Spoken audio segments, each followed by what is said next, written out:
Pineapple Pizza Podcast discusses the histories, cultures, and beliefs of regions around the world.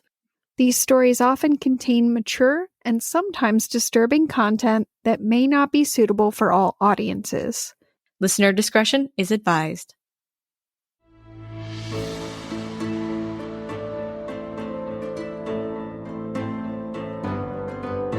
Welcome to Pineapple Pizza Podcast, where we serve up delicious slices of mythology, cryptozoology, and urban legends. It's an interesting combination of flavors. Weird, but it works. Today's special is Christmas mythology.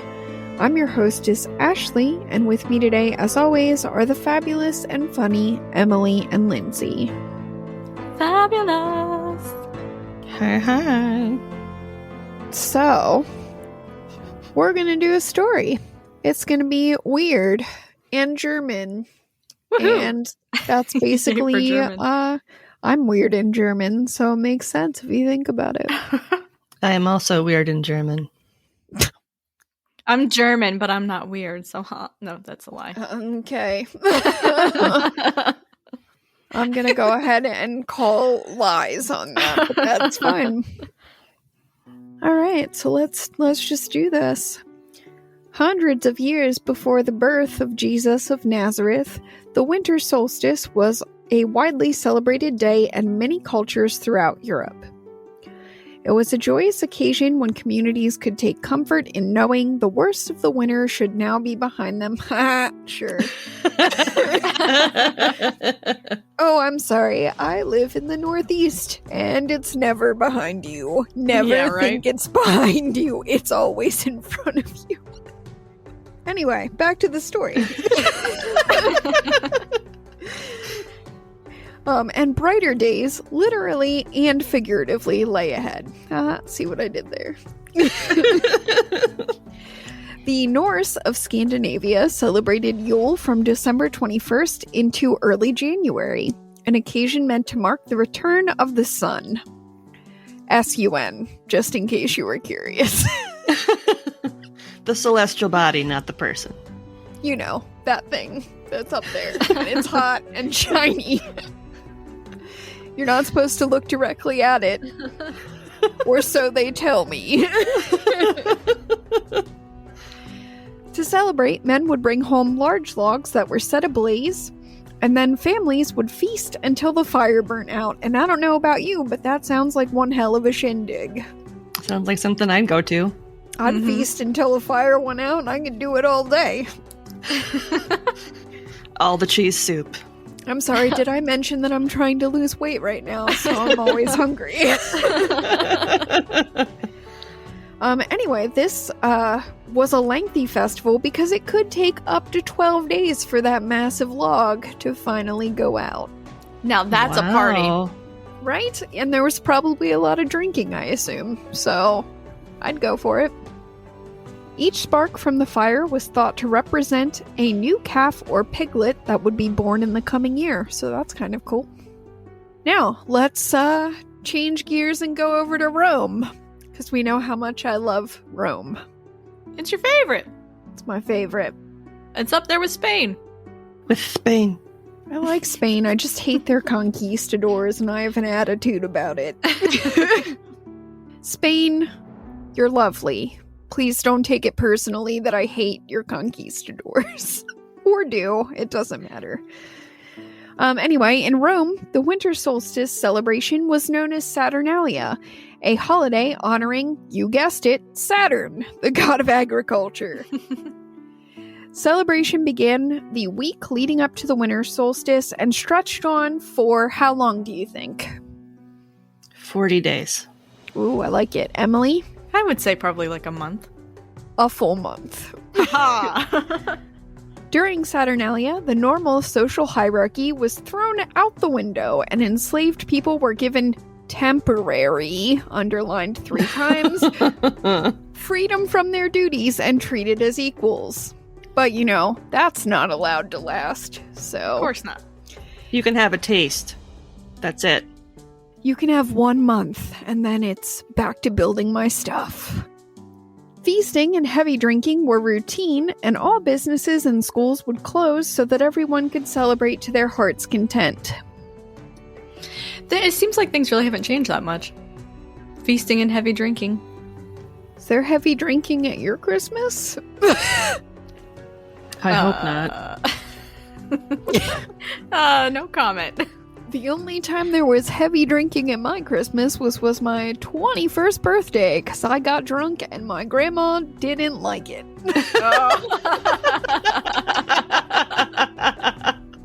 But, I felt that I had waited long enough, so I got drunk at the dinner table, and that is why I know I'm classy. During the early days of Christianity, the main holiday was actually Easter. Checks out. Makes sense. Yep, and that was the case until the 4th century, when church leaders decided upon instituting a holiday to celebrate the birth of Jesus. But they had a bit of a problem, a little bit of a pickle. The Bible doesn't say when Jesus was born. In fact, most Bible scholars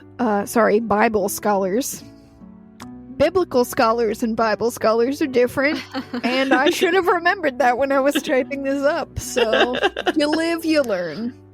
In fact, most Bible scholars agree Jesus was most likely born in spring. Mm-hmm. I hate to break it to you, except I don't. I love to break it to you because it's my birthday. Mine. Mine. And anyway, shepherds don't actually usually just go out doing the herding in the middle of winter. Just something to think about. Just a little nugget for you. Anyway, it was Pope Julius who was like, you know what? December 25th. That is the date we will celebrate Christ's birth. It is largely believed that the period around the winter solstice was selected for the new holiday in order to increase the likelihood its celebration would be embraced. And if so, that worked. The new holiday absorbed a number of traditions from Saturnalia, and the Feast of the Nativity, as it was originally called, had spread to England by the 6th century. So 200 years. That was pretty fast. Pretty quick. It really, if you think about it for those times. Mm-hmm. Turns out people like to party. And eat. We like to party. We like I heard there's this new thing that we can do, and when we celebrate, we get to party. I like it. Mm-hmm. Now, Christmas faced its share of ups and downs during the Puritan heyday in the 17th century, but ultimately it managed to survive to be adopted by America in the 19th century, and we've been celebrating it here ever since. But when do you think it was declared an official holiday? So I gave you a rough 100 years, right? I said 19th century. Just give me a ballpark. When do you think it became a national holiday? In the U.S.? Yes. Oh, I thought it was like the early 1900s. Well, that's the wrong century. Yeah. But yeah. Well, no, yeah. That's what I had thought of before, so I don't know. We think, Lindsay, you're a history buff? Yeah, the old history. Would it be like the 1950s? No. Or no, you said you said not the you said the 19th century. So it'd be the 1880s? You're really close. It was officially declared a federal holiday in the U.S. on June 26th, 1870. So you were really close. Oh, okay. Suck it, Em. Just kidding. I got there eventually. Centuries. Centuries are hard. You have to take a number away. You do. Oh my god, I'm so hot right now. Like my face is I don't know if you can see this on the camera, but I'm getting red like all in here because of how hot I am. It's gonna be alright, I can do this. That's gonna be good for the bloopers, me talking about how hot I am, you know. Take off your pants. I can't because they're Loki leggings. Slide off them leggings. Then I'll just be wearing a Thor tank top. This is getting so weird. All right. Speaking of things that are red besides my cheeks, let's talk about let's talk about Santa Claus. I'm sure you know this legend originated with the figure of Saint Nicholas, but did you know that Saint Nicholas was actually a monk born in Turkey circa the year 280 Common Era? No. I actually did know that thanks to a movie on Netflix for kids. Emily, what? I found it's the new Santa Claus movie series. I can't remember what it's called, but the boys are super into it. There's always a new Santa Claus something or other. And the elves are so ugly in their little demon things. But yeah, Ugh. he was Turkish. He was, in fact, Turkish, yes. Saint Nicholas is best known for giving away his inherited wealth and traveling to help the sick and impoverished. He is actually the patron saint of sailors and children. Which leads me to wonder, who is the patron saint of people who curse like sailors but aren't one? I'm asking for a friend, obviously. It's interesting that it's sailors and children. Those are two very different things. I don't know. Unless they're sailing children. They didn't have child labor laws back then. It's fine. Yeah, that's true. There were no child labor laws. It's just a bunch of little rascals and boats. I'm gonna be honest with you. I did not dig into that. I was just like, well, that's weird, but whatever. Keep going. Saint Nicholas was introduced into American popular culture by Dutch immigrants who would gather to commemorate his death.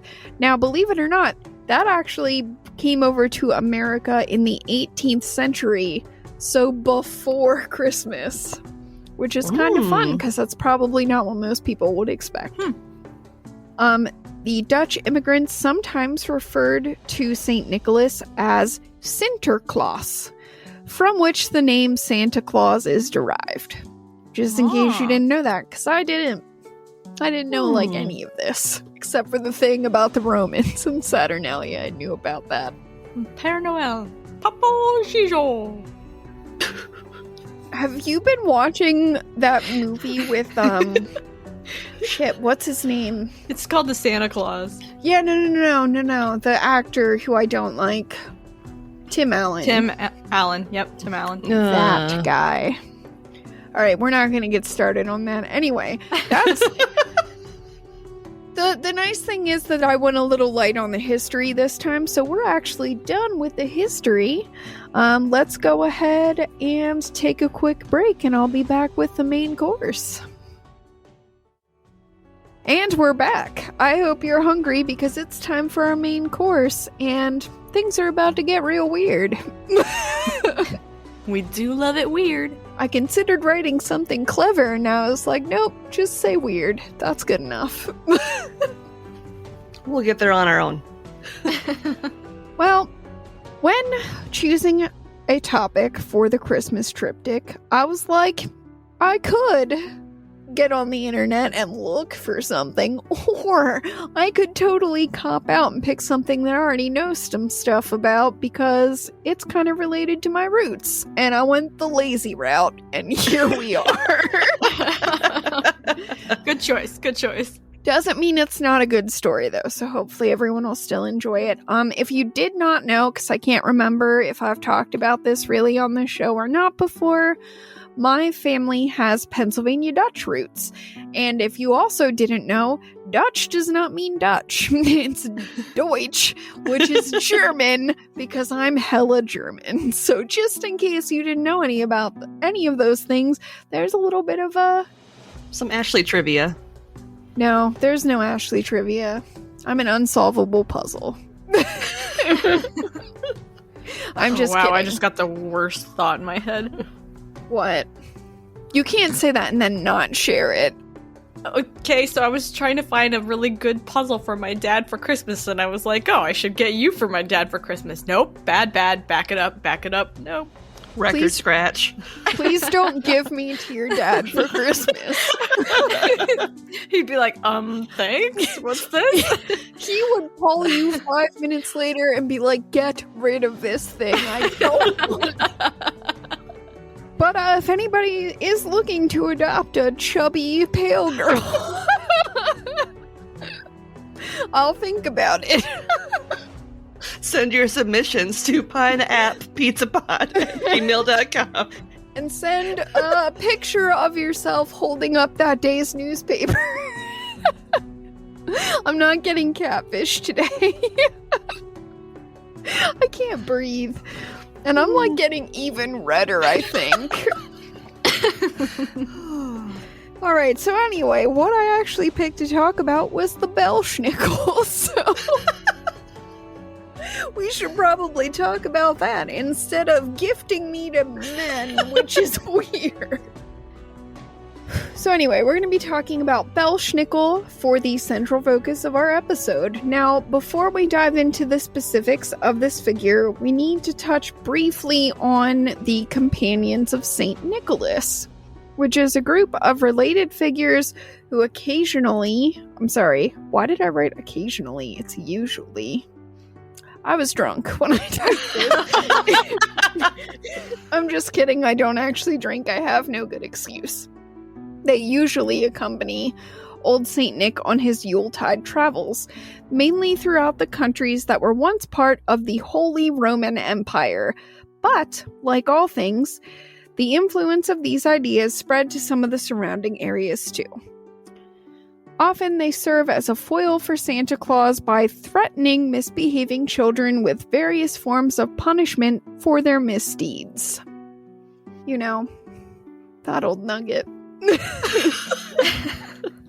The Coal Man. Just kidding, that's not one of them. That would be cool, though. Someone make that a comic book, I'll read it.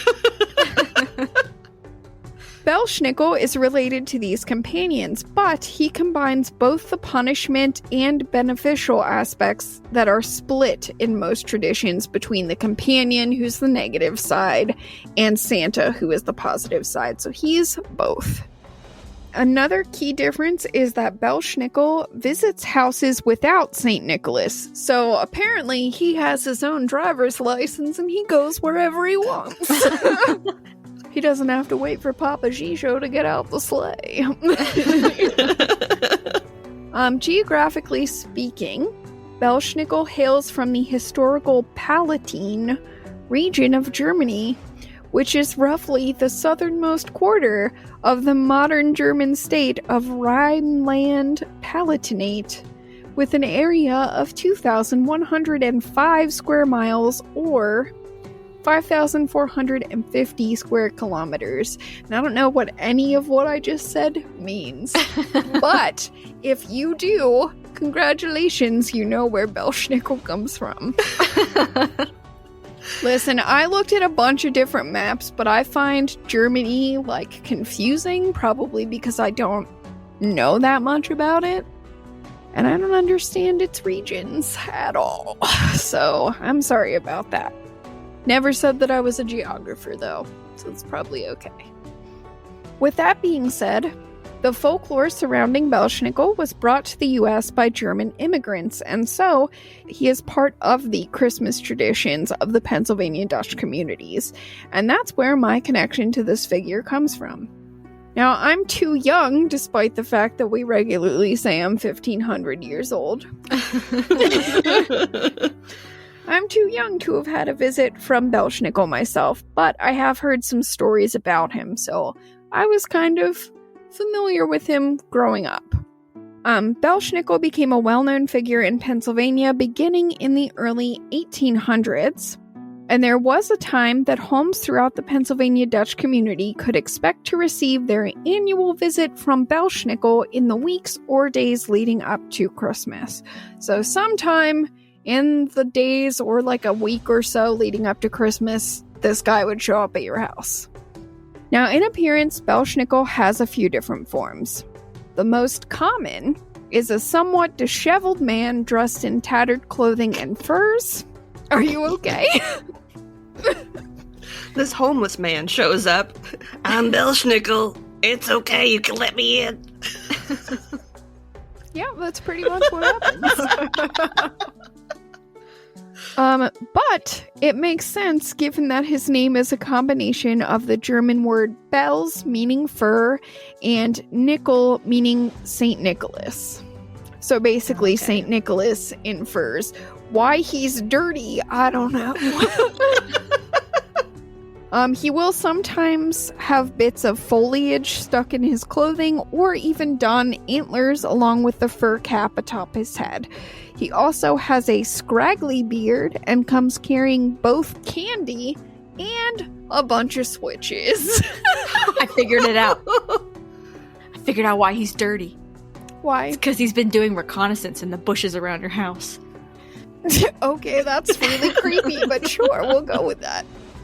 I'm just picturing him with like two. You remember the baby holster? Yes. I'm picturing like that, but on one side of the holster is a bunch of switches, and on the other side is a bunch of candy canes. And he needs to make sure that he picks out the right one if he's going to beat you, because it's not as effective if it's a candy cane. I don't know. Getting cracked in the head with a candy cane would hurt. Somebody just wings one at you. This is true. Okay. They're hard. Sorry. Okay. Can't say from personal experience or anything. It seems like that's a lie, but I guess we'll just let that go. We'll never know. We'll never know. Nope. My little secret. All right. Well, the second form is sometimes combined with the first by adding an animal mask with large horns and the tongue hanging out over the face of the dirty guy with the furs. He sounds like he'd be a riot at parties. He probably is. But there are also versions where this form is more animal than man. So it kind of depends where it falls on the spectrum. Like, sometimes he's creepier than other times, is basically what I'm saying. But the final version is a tiny figure dressed in white who could slip in through a keyhole. I want that one, because he sounds cute.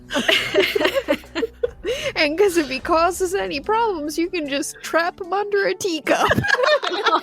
Just put a glass over the top of him. What you gonna do now? I think his switch wouldn't be quite as effective if he's that small. Just pokes you in the ear or the eyeball with it.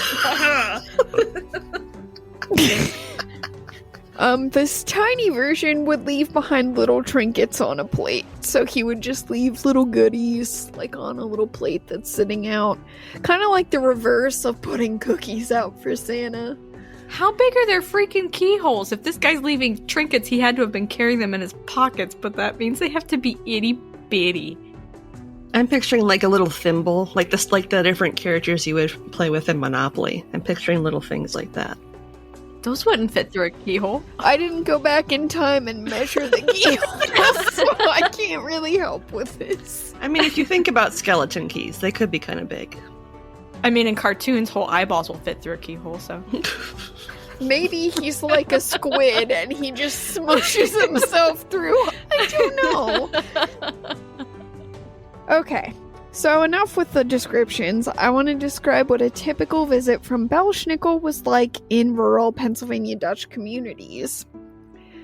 After dark, families would hear the first indication of his approach. A tapping sound made with his switches on the outside of the windows of the house. No, don't like that. Okay. Once the suspense was built up, No. Belsnickel would come in through the door carrying a big sack of treats as well as his bundle of switches, usually from a birch tree. And he would bellow out to the children in his gravelly voice. So he's like a cranky dude, okay? Does he burst in? He's like, I have arrived! Probably. And then he's like, gather round, children. Let me tell you a tale. Have you been good this year? No, okay. It's just getting weird, and I'm starting to sound like that guy that Lindsay always does the voice for, so I'm gonna stop, because I know when I'm outside of my depth. The children would have to answer a series of questions from the Belsnickel to determine whether or not they'd get a treat, or if you'd get hit with a switch. Damn. No. It wasn't like the riddle of the Sphinx, was it? We don't have a lot of fun in German communities. It's not. These questions would include things like, have they done their chores without complaining? Probably not. Are they respectful to their elders? Probably not. Are they nice to their siblings? Guarantee not. Are their bedrooms clean? Nope. Do they obey their parents? Hell no. Nope. And if they manage to somehow genius their way out of all of those yes or no questions, they have to tell him something nice they've done. That's probably the kicker. Any child whose answers demonstrate more naughty behavior than nice can expect a swat or two from the Belsnickel's birch switches. But those who have been good can expect to receive a treat from his bag. These treats are generally fruits, nuts, or tiny little cakes. It is not a toy car or something. I want a tiny cake. Yeah, I was gonna say, kids would like that. Free cake! It wouldn't be free. You gotta earn it, Emily. It's not free. You have to answer questions. Riddle me this, Emily. Tell me something nice you've done. I can't think of any. Well, you're getting hit with a switch now. Sometimes the Belsnickel would scatter candies on the ground too, but even then you need to be careful. Any child who is too greedy in grabbing them up would likely get a swat for their behavior. That's every kid ever. I know. It's so mean. I love it. It's like Peter Griffin. Ooh, piece of candy. Ooh, piece of candy. In some of these traditions, his arrival before Christmas was meant to remind children that St. Nicholas would be coming soon, so it was important for them to be on their best behavior. He'd warn them to be good with his grumpy voice and coarse manners, but really the Belsnickel is generally more bark than bite. So like, you better be good, kids, or Santa's not gonna bring you a bunch of presents. Why am I picturing him like, Billy Bob Thornton? Because I can't do a voice that doesn't sound like Billy Bob Thornton. I just picture him as like bad Santa being like, all right, kids, Santa's coming. I don't reckon I'd kill nobody. Yeah, I don't know. Maybe I just sound like Billy Bob Thornton. Alright. Now that we've enjoyed our cranky second course, it's time to take a short break. Welcome back. I hope you're ready for dessert because I've got candy canes, I guess. So if you watched The Office, you probably already knew what I was going to do for the last part of this before we got here. But if not, there's an episode of The Office that we're going to be talking about today. So namely, we'll be discussing the Season 9 Christmas episode, appropriately titled Dwight Christmas. The premise of the episode is that Dunder Mifflin Scranton has forgotten about their annual Christmas party, and it can't be rescheduled because there's no alternative date that will work. So it's the day they're supposed to have the party, and nothing is done. Sounds about right. Yeah, it does for that show.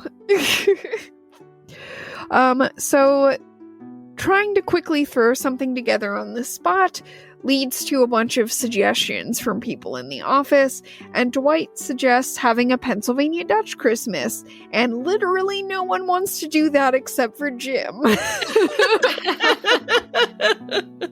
Fortunately for Jim, his wife Pam takes up his cause during the emergency party planning committee meeting that happens in the conference room, and she manages to convince Phyllis Vance to also vote to do the Pennsylvania Dutch Christmas. So Dwight, of course, has to be in charge of setting everything up, because literally no one else has any idea what he's talking about, as per usual. So he sets up the refreshments, which, by the way, include hog maw, which is the actual bane of my existence. What is it? Well, hog maw, for those who don't know, is a pig's stomach. Ugh. Yep, it's stuffed with cubed potatoes, sausage, chopped onions, and a blend of seasonings, and then you bake it. It's disgusting. Ooh. That's sounds like Pennsylvania haggis. No, it's not that bad. There's just one organ. It's a stomach. It's gross, though. It smells bad. It looks bad. It's just bad. Don't eat it. Don't eat that. 0 out of 10? Yeah. I've never actually let anyone force a piece of this into my mouth, but it has been attempted on numerous occasions. The smell alone causes me to turn a weird color and gag. So, no. Hard pass. Alright, so Dwight also dresses as Belsnickel, clad in furs, with dirt smudged on his face, twigs and leaves stuffed into his fur hat, and he enters carrying a bunch of birch switches in hand. It turns out bunch of birch is hard to say. I'll post at least 1 or 2 pictures on Instagram for those who haven't seen the episode, because it's hilarious. It is. It's just really good. He proceeds to judge his co-workers' behavior as either impish or admirable during the party. If they're admirable, they get a simple present such as rubber gaskets for canning or some mouse traps. Who doesn't need a mousetrap? Well, some people do. But if they're impish, they get hit with the switch. Jim ends up getting the worst of Belsnickel's wrath when Dwight finds out Jim is leaving the party early to head to Philadelphia. Uh-oh. Yeah, it's bad. He gets hit a bunch of times, and then he's like, nobody else got hit that many times or that hard. Wah, wah, wah. Listen, I like Jim, but he should have seen that coming, because, has he met Dwight? Mm-hmm. Have they not been sitting at the same desk clump for 9 years? Because it seems like they have. Did you say desk clump? Yeah, that's what they call them on the show. Is it? Yeah. I do not remember hearing that.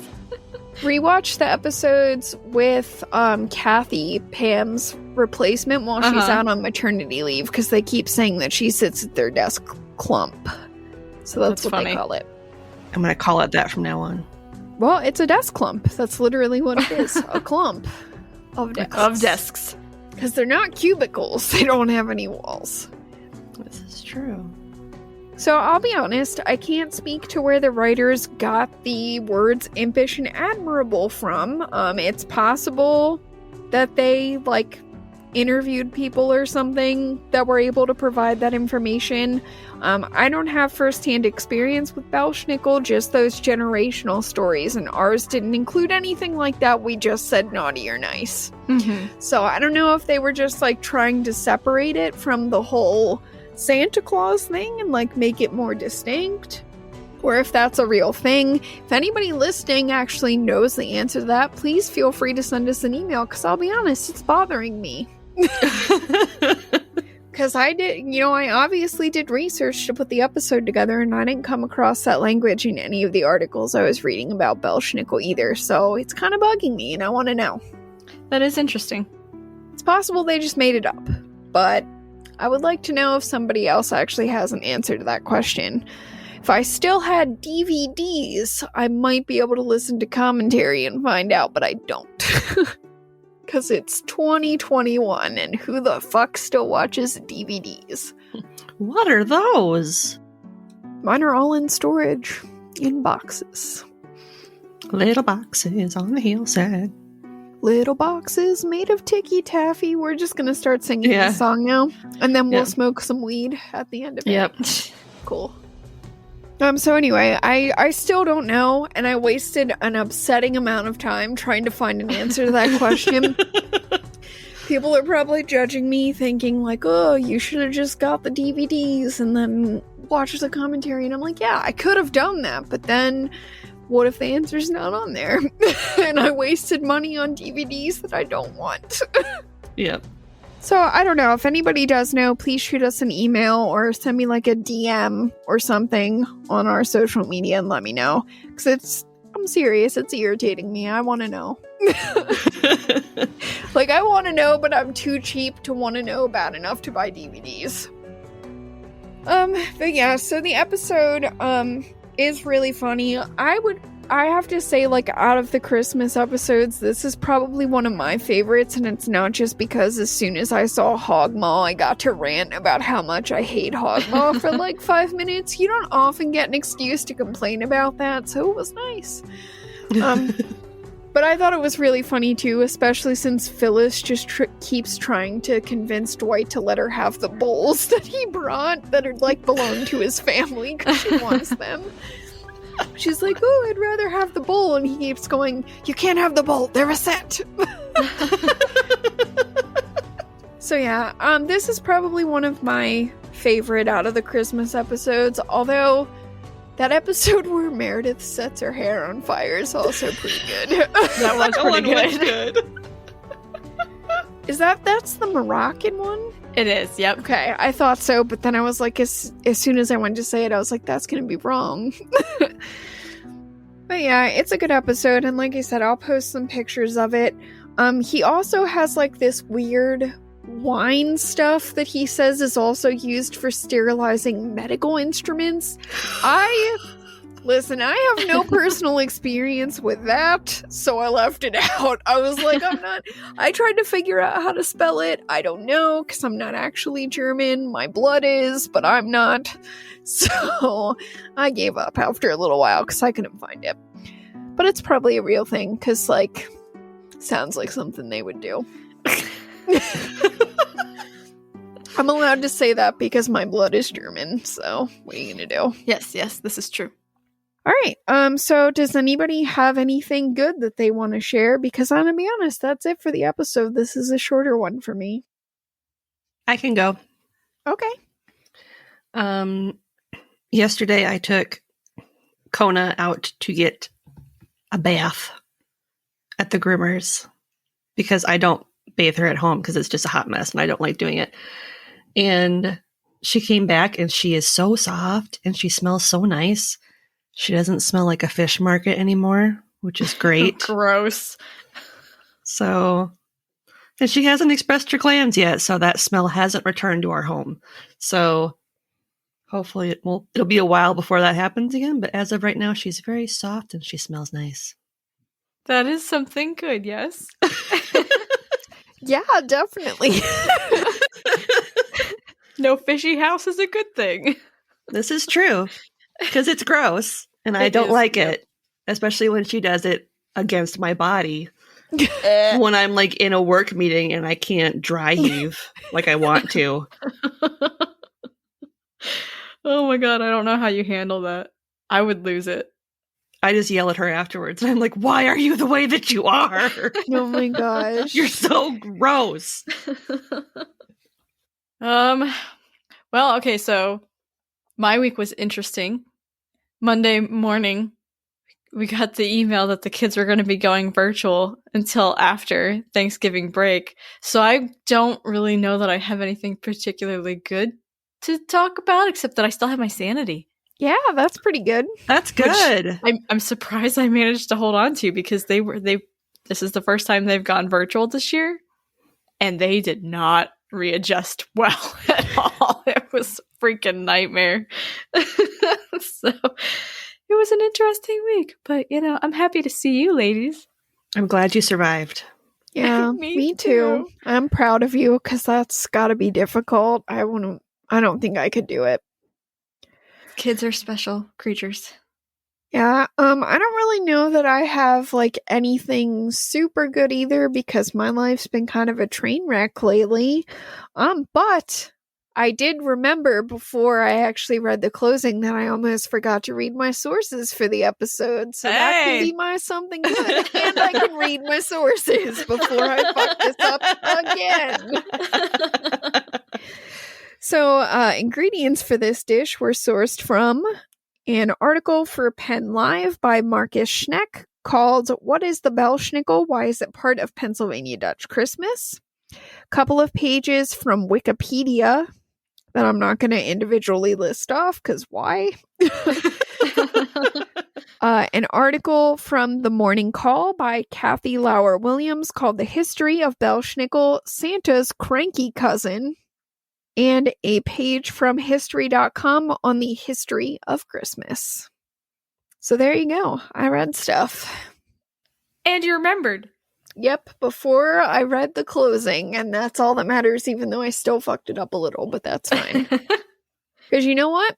Everything's a hot mess. Why shouldn't I be?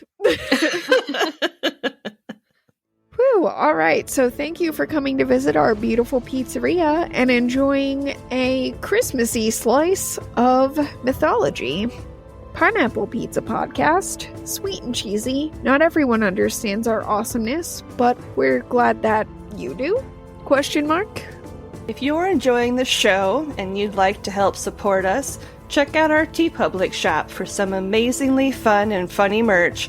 Or if you want to do a one-time donation, you can do that on buymeacoffee.com and buy us a fresh slice, because we can never get enough.